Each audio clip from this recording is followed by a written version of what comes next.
Assessment and review that has been done demonstrates that the ministry does not have any representation on the board, and therefore there was no direct access to information out of Petrojam or indeed PCJ, and a full assessment of our 14 entities with boards show that the ministry only has representation on 8 of those boards, and Petrojam and PCJ are not included. Efforts are now being made as we seek to establish new boards, that situation is regularized.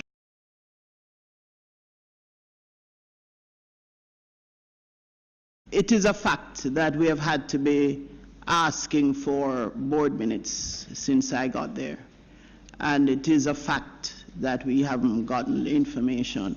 Where the ministry had representation, then the information comes in, and so what happens is that it's left to the disposition, if I dare say, of the board whether it chooses to inform the permanent secretary or not, because perhaps the other issue is there a role for the permanent secretary when you are body corporate operating on your own, or that you think?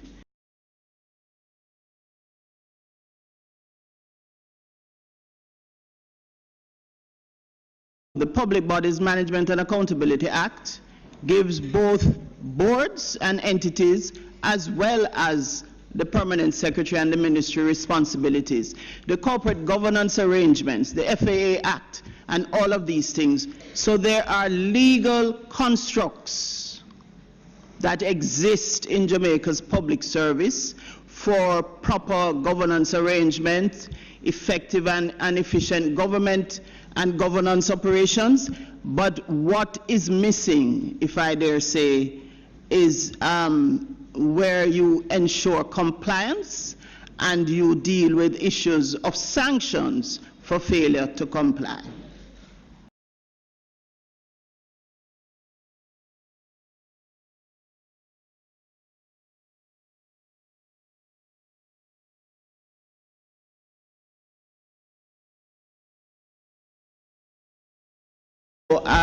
I intend to make representation to the Ministry of Finance on the structure of the ministry, because it does not have an adequate capacity to do this oversight of the entities under its purview.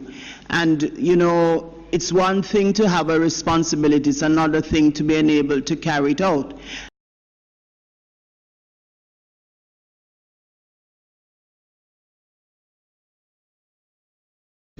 Like the case of the board member in Petrojam that we spoke of earlier, the chairman at PCJ who made all these